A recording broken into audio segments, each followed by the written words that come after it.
Olá pessoal, eu sou Alex Lopes, sou zootecnista e consultor de mercado da Scott Consultoria. E o papo hoje aqui, gente, é planejamento de venda da bezerrada. A partir do primeiro trimestre do ano começa a entrar uma maior oferta desses animais no mercado, né? Filho daquelas vacas que emprenharam no final de 14 e começo de 2015. E começa a surgir a grande dúvida, qual é o melhor momento de vender esses animais? Como eu consigo maximizar os resultados da fazenda pensando no mercado? A gente tem que acrescentar em 2016 um componente extra, tá? Que são as incertezas de mercado. Por que isso? Porque a gente está no quarto ano de alta do ciclo pecuário. À medida que a gente vai ultrapassando esses anos de alta de ciclo, começa a ficar um pouco mais difícil precificar esses animais. A gente já começa a ter um pouco mais de risco de mercado, um pouco mais de incerteza de mercado, isso é sazonal, tá? Toda vez que a gente chega, a gente avança no momento de alta do ciclo pecuário, crescem essas incertezas.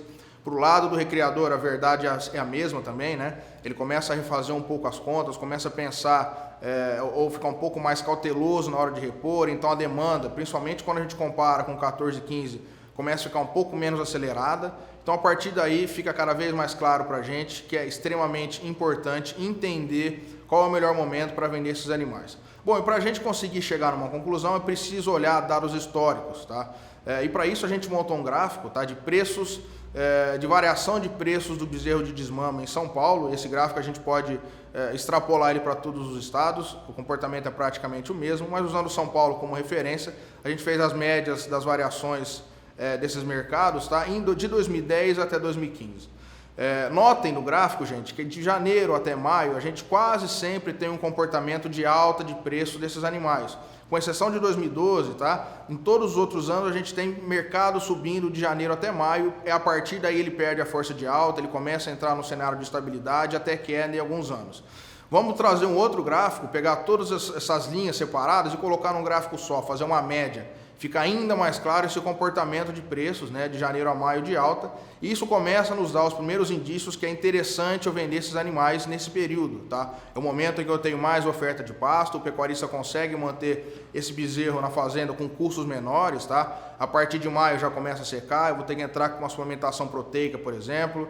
Além disso, eu tenho vacinação de aftosa, eu tenho que começar a vermifugar esses animais, pensando numa vermifugação clássica de maio, julho, setembro, enfim. Então são insumos que aumentam o investimento do pecuarista, que faz com que ele desembolse mais, né, em momentos, como vocês veem no gráfico, que eu começo a perder esse potencial de alta. Então, mais um argumento para indicar que é mais interessante vender esses animais de janeiro até maio. Para fechar a nossa análise, eu acho que o gráfico mais interessante agora que a gente tem para mostrar toda essa conjuntura do cenário atual é essa relação de troca que a gente tem de arrobas de boi gordo para comprar um bezerro. O que esse gráfico diz para a gente? Que no final de 2015 a gente chegou na pior relação de troca para o recriador, ou seja, foi um dos anos que ele mais teve que entregar arrobas para conseguir comprar um bezerro. Ou seja, quando mais eu tenho um movimento altista do bezerro, mais difícil fica para o recriador comprar. E pensando em quarto ano de ciclo pecuário, provavelmente esse bezerro já vai começar a corrigir, tá? Ou ele vai subir menos nos próximos meses, subir menos do que a arroba do boi gordo, tá? Com um processo natural de preços. A gente deve ter algo que faça com que converjam um pouquinho mais preço de boi gordo e preço de bezerro. Ou seja, gente, o poder de valorização desses animais é muito menor do que eu tinha em 2014, muito menor do que eu tinha em 2015. Para vocês terem uma ideia, o boi gordo subiu em torno de 35%, 38%, dependendo da praça que a gente trabalhar.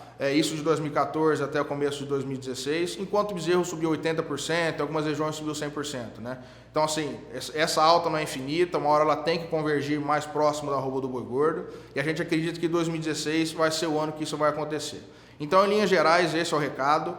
Planejar sempre a venda desses animais de janeiro a maio, que são períodos de menor custo para o criador e, consequentemente, de maior potencial de valorização dos animais. Um grande abraço a todos e até a próxima.